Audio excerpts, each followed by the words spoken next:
The British Broadcasting Corporation, better known as the BBC, has found themselves in hot water with President Trump as they have been found to have clipped together a January 6th speech that he gave to make him look like he's trying to promote violence, even though they deny that. The Daily Telegraph found this on the BBC's Panorama show, and it's gotten dicey here. President Trump threatening to sue, wanting an apology, getting an apology, but it's getting a little bit tricky. So, what we're going to do here is we're going to go right to the horse's mouth. BBC has an article out there talking about this, and we're going to read it, go through it, see what they have to say. So, let's jump right in, people, shall we? So, BBC apologizes to Trump over Panorama edit, but refuses to pay compensation. Article by Noor Nanji over here. So, the BBC has apologized to US President Donald Trump for a Panorama episode that spliced parts of his January 6th, 2021 speech together, but rejected his demands for compensation. So, what I want to do real quick is I want to go over here and I want to go to the speech that they edited and let's take a listen and see what everyone else thinks about whether or not Trump has a case. So, here we are. And this is from Disclosed TV, by the way. We're going to walk down to the Capitol, and I'll be there with you. And we fight. We fight like hell. We're going to walk down to the Capitol, and we're going to cheer on our brave senators and congressmen and women. We're going to walk down to the Capitol. So that was the clip in question for, Trump and his team were pissed and they wanted to get fair compensation. So let's continue to see what the BBC has to say. The corporation said the edit had given, quote, the mistaken impression that President Trump had made a direct call for violent action and said it would not show the 2024 program again. So this is where me, knowing that the BBC has been a far left-wing organization for a very long time, calls bunk. Nothing mistaken about this.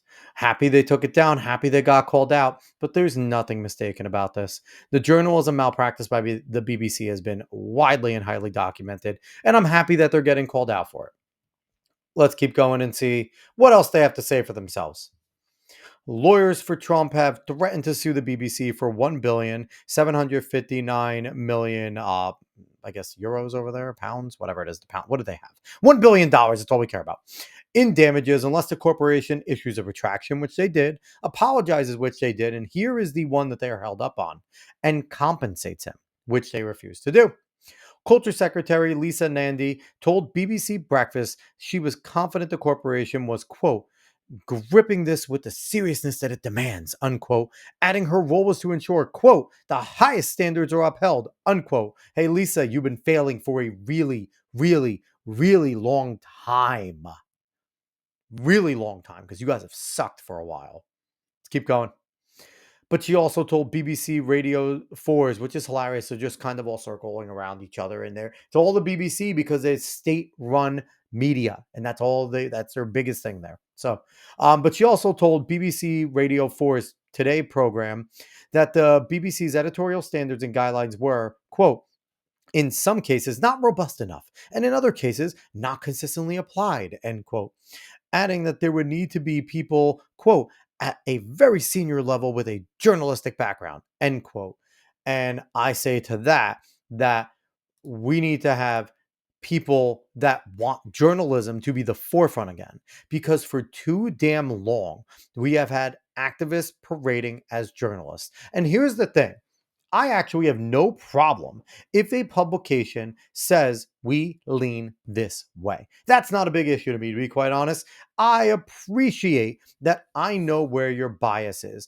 I know where your lean is, so I understand where you're coming from and what to take with a grain of salt and what not to, right?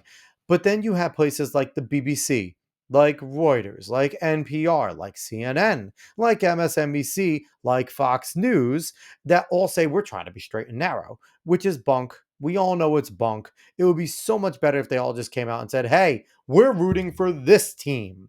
We're probably not going to cover the other team very fair, but just know where we're coming from. That would be such a breath of fresh air. Let's keep going here.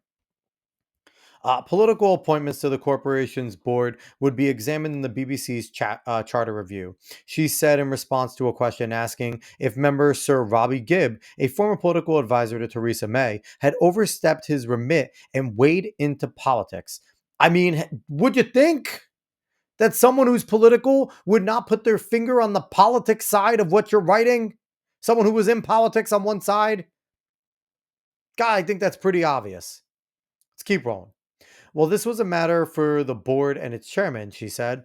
Those appointments, quote, damage confidence and trust in the BBC's impartiality, end quote. Sorry, honey, your impartiality has been in question and has been challenged and has been, left wanting for a really long time. Liberal Democrats leader Sir Ed Davey had urged the prime minister on Thursday to, quote, get on the phone to Trump, unquote, to put a stop to his lawsuit threat and, quote, defend the impartiality and independence of the BBC, end quote. So all you need to know about what this state-run media means to the Liberal Democrats Party is look at the one defending it. Of course they're defending it. They are a Liberal Democrats' mouthpiece. They're Labor's mouthpiece. They will go at the Tories, the Conservatives, the Reform Party, left and right. And don't get me wrong, the Tories deserve to be gone at. Nigel Farage at this point deserves to be gone at, but not in the way where it's so obviously biased and they pretend not to be like so many of these other organizations. The fallout from the scandal led to the resignations of BBC Director General Tim Davie and Head of News Deborah Turnus on Sunday. Good, but they'll always land on their feet. They always do. BBC News has approached the White House for comment, who I'm happy they did not give anything. And they told him, well, they did. Trump shoots down. He talks about things. Let's keep going. The apology comes after a second similarly edited clip broadcast on Newsnight in 2022 was revealed by the Daily Telegraph. In its corrections and clarification section, published on Thursday evening, the BBC said the Panorama program had been reviewed after criticism of how Trump's speech had been edited. The BBC had been given a deadline of 22 GMT, 17 Eastern. What is that? 12 plus 10, so 10 p.m. On Friday to respond. I hate them. I'm not a military time guy. Sorry, everyone. Quote, we accepted our edit unintentionally created the impression that we were showing a single continuous section of the speech, rather than excerpts from different points in the speech, and that this gave the mistaken impression that President Trump had made a direct call for violent action. Quote, the statement said, which I am going to call bullshit on. They're mad that they got caught. They 100% intentionally spliced it that way. Because when you even watch the clip, you saw they didn't continue to watch him on the speech. They did that fade back so that you had the impression that they faded away and he was continuing to give it. They spliced that cleverly to say we're going to march on the Capitol and we're going to fight, right? And for anyone that has heard the speech a million times, like I have heard played, this tenor of the speech was peaceful. And the terms of infighting, meaning that we need to fight back against the bad parts of the system. Not physically fight at the ballot box, fight with protests, fight with your voice. But they made sure that they did not show it that way. There was nothing unintentional about it. And the BBC knows it. Let's keep rolling here. Lawyers from the BBC have written to President Trump's legal team in response to a letter received on Sunday, a BBC spokesperson said, quote, BBC Chair Samir Shah has separately sent a personal letter to the White House making clear to President Trump that he and the corporation are sorry for the edit of the president's speech on January 6, 2021, which was featured in the program, they said, which is hilarious that, listen, BBC knows that they are in some ish with this going on right now. Trump means business and he's going to go at them. And the thing is, this is a pretty ironclad case. He's going to win this one, man, because this goes beyond the pale. Because typically your public figures are allowed to get, a certain leeway of slander and libel. It's part of being a public figure. But this goes beyond the pale where they are completely and totally matching his words to create a scene and make their lemming viewers believe what they already believe about Trump, because they are a bunch of lemmings. Let's keep going. They added, quote, while the BBC sincerely regrets the manner in which the video clip was edited, we strongly disagree there is a basis for a defamation claim. So again, they're doing legalese here. They're sincerely regrets. They don't get nothing. They regret that they got caught. And good on the Telegraph for catching them. In Trump's speech, he said, quote, we're going to walk down to the Capitol and we're going to cheer on our brave senators and congressmen and women. More than 50 minutes later in the speech, he said, and we fight like hell. In the Panorama program, the clip shows him saying, quote, we're going to walk down to the Capitol and I'll be there with you and we fight like hell. I mean, it's, I think it probably hurt this writer to put that in there because I think they know that just even putting that there gives such a bad impression. But again, there are lemmings that read this. The individuals that read this are going to look at it and be like, there's nothing wrong with that. But he did say those things, though. You can't deny that he actually said those things. And that's what you're going to get out of these individuals who just want to hate Trump to hate him for no reason. Speaking to Fox News, Trump said his speech had been butchered and the way it was presented had defrauded viewers, which it did. It gave such a false impression of what he said that day. But this has been going on since January 6th. The leftists have been accusing Trump of making the violence happen for these past 5 years. This isn't new. This isn't new at all. And BBC just thought that they could just shuffle this in and they weren't going to get caught. And thankfully they were. The BBC received a letter from Trump's lawyers on Sunday. It demands a, quote, full and fair retraction, quote, which I don't know if they consider what happened fair, of the documentary, an apology, and that the BBC, quote, appropriately compensate President Trump, for the harm caused, which I don't know what they mean by that in terms of, obviously it's monetarily, but I don't know what they require fair there. In its letter to Trump's legal team, the BBC set out 5 main arguments for why it does not think it has a case to answer. So let's go through these and we'll kind of dissect them because this is interesting. First, it says the BBC did not have the rights to and did not distribute the Panorama episode on its US channels. When the documentary was available on BBC iPlayer, it was restricted to viewers in the UK. So their first opening salvo there for why you shouldn't sue us is it was only viewed by people in Britain. It wasn't viewed by Americans. It couldn't have been that bad that you, being the leader of the free world, were getting slandered by one of your, if not your closest ally. Don't worry about it. That's okay. That's okay. Let's go to number 2. Secondly, it says the documentary did not cause Trump harm as he was reelected shortly after. Oh, okay. Because he got reelected, all's well that ends well. We should forgive. We should be able to say we should be able to paint you in the light for our individuals so that anyone that we can paint as Trump adjacent in the elections will have that view of him only. This all goes in one big thing, everyone, because look at Nigel Farage. He has weakened out so much for reform. And why is that? Because there were people saying he was too Trump similar. And because he wanted to distance himself from that, because of things like this, he's making himself be softer. Nigel Farage is not the individual we thought he was now that he has a semblance of power as a PM. And the same happened with Boris Johnson. And I think Boris Johnson was much more of a globalist in general, but being close to Trump, being compared to Trump was persona non grata.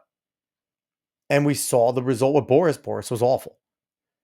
So that's number 2. Strong case here. Strong case. I'm no lawyer, but this is a strong case. Thirdly, it says the clip was not designed to mislead, but just to shorten a long speech, and that the edit was not done with malice. Honestly, that third one's going to be hard to prove. The third one's going to be hard to prove that this was not done intentionally because there's probably countless articles that the BBC itself has written defaming this man. There are probably countless articles talking about J6, how he caused it, written by the BBC. Now, I haven't went back and looked. I am spitballing here, but I can guarantee that the Trump lawyers can go through hours of probably TV footage that they aired, hours of, hundreds of articles that they wrote on top of this that is going to show a pattern of disdain for this man. So that one, I don't know. I know they had to include it, but I don't know if that's a winning one. Let's keep going. Fourthly, it says the clip was never meant to be considered in isolation. Rather, it was 12 seconds within an hour-long program, which also contained lots of voices in support of Trump. AKA, damn, you caught that. we're pretty upset that you actually caught the way we spliced it to make you look bad. We've meant to slip this in there to kind of prove our point that you're a dictator and an authoritarian and cause J6. Sure, we put people in there defending you, so overlook this. That's a damn we got caught. Please look the other way. Look at all the other things that we did. And let's go to the last one. Finally, an opinion on a matter of public concern and political speech is heavily protected under defamation laws in the United States. A BBC insider said that internally, there is a strong belief in the case the corporation has put forward and in its defense. So, laughably, they try to use American law to justify the fact that they could say something like this. Now, like I said, if they want to, they're going to settle. BBC is going to have to settle. And this is where the compensation is going to come in. Because if they don't settle, and if they allow the Trump lawyers to go through discovery and to go through all of the things that the BBC and their adjacent programs that they have put on have probably said about him, not only in J6, but also throughout his first presidency, probably within the 4 years of him getting investigated by the Biden administration and his allies in the different state AGs, and then so far in his presidency, we are going to see a long line and a pattern of hatred, disdain, slander, liable, and malicious intent all around from the BBC. I know they have to put this stuff for legalese, but I do not think they're going to want to open that can of worms. Because if they do, and if they do not settle in the tone of hundreds of millions with President Trump, they're going to hope they did because they have no defense here. It is blatantly obvious the way they lean and how they feel about President Trump. So this is not a good case. Again, I'm no lawyer, but I also don't have to be to see just how screwed the BBC is if they truly want to try and fight this lawsuit and not just go, hey, what compensation were you asking for? So let's keep going because they have a little spot down here that I'd imagine was added as an addendum. So, fresh claim of misleading edit. Earlier on Thursday, the BBC was accused of another misleading edit of Trump's January 6, 2021 speech 2 years before the panorama sequence aired. Here is that pattern, everyone. Here's what I was talking about. On a Newsnight program from 2022, the edit is a little different from Panorama. Trump is shown saying, we're going to walk down to the Capitol, we're going to cheer on the brave senators and congressmen and women, and we fight like hell. And if you don't fight like hell, you're not going to have a country anymore. So again, they splice an earlier part of the speech, and then they put it at the end, basically saying that he is asking for them to go down and be violent because the country depends on their violence. And so this shows that there's a pattern here, and because they got away with it once, they were going to think they were going to be able to get away with it again. This was followed by a voiceover from presenter Christy Wark saying, and fight they did, over footage from Capitol riots. So again, just to ram this point home, y'all, their final point about the law and then their other point, like it's all going to go away because there is a pattern here. And that second video, that might be all they have to show, because that voiceover after, and fight they did, saying that Trump caused this. That's exactly what they were insinuating. And these dumb games that the leftists like to play, well, I didn't exactly say that, when they want to insinuate everything that the people on the right say, can kick rocks. We know what they meant. We know what they were trying to do. We're going to keep going, though. Where was I?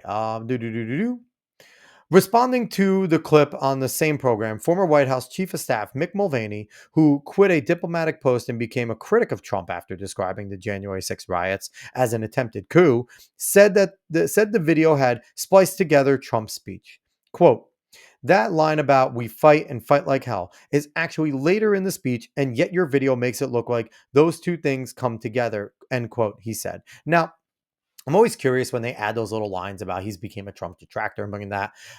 This time, I think they're adding it to try and show clout that he was critical of this clip. So let's keep rolling and see what else I have to say. In response to Thursday's story in The Telegraph, again, The Telegraph doing great work here, a BBC spokesperson said the BBC holds itself to the, quote, highest editorial standards. I'm sorry, I had to laugh about that. End quote. And the matter was being looked into. Sorry. A spokesperson for Trump's legal team told The Telegraph it was now, quote, now clear that the BBC has engaged in a pattern of defamation against President Trump, end quote. True. Concerns over the Trump Panorama documentary emerged when a leaked internal memo written by a former independent external advisor to the corporation's editorial standards committee was published by the Telegraph newspaper. Among other things, the document also criticized the BBC's reporting of trans issues, the BBC's Arabic coverage of the Israel-Gaza war. So, I mean, what more is there to say? BBC is up Schitt's Creek without a paddle with this one. They again, this shows a pattern because they got away with it before, so they thought they can get away with it again. And thank God the Telegraph is there doing good work.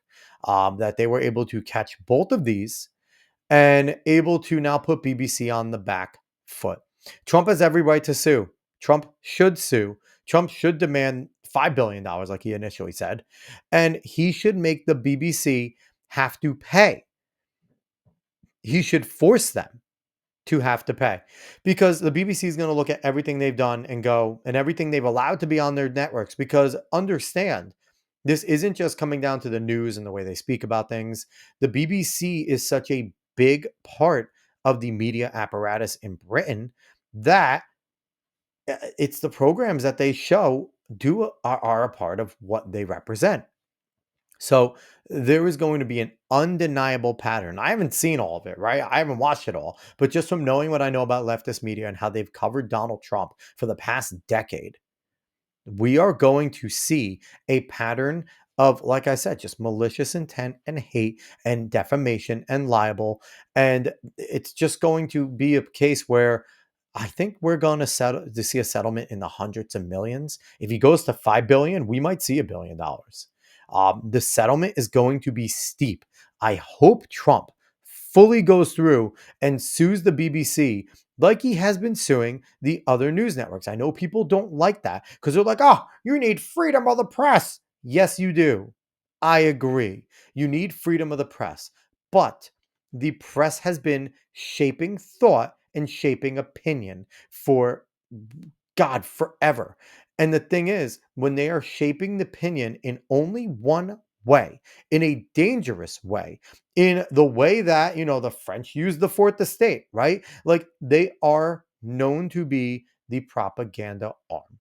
And it's been obvious. It's been obvious for years. And the thing is, like a lot of things Trump, he's willing to fight back. So I'm happy that this was found. I hope Trump sues.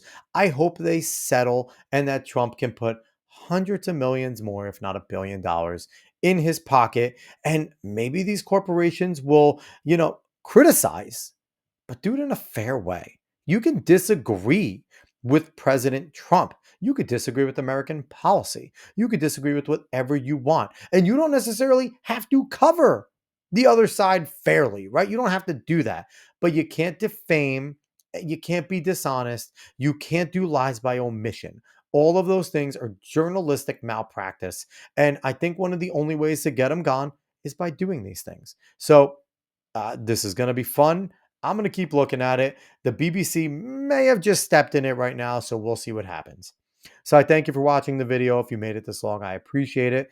Be sure to check out the live show Wednesday nights, 9 p.m. Eastern. We are live there doing interviews. We're doing live reactions to YouTube videos that I've never seen that David likes to torture me with. And you will have a lot of fun by watching it. So we're live on YouTube, Rumble, X, Facebook, and Kick. And if you like this video, you want to see more videos and clips, go ahead and subscribe to the YouTube and the Rumble because that's where you'll find both of these. So, once again, I thank everyone for watching and I absolutely appreciate it. Have a good one, y'all.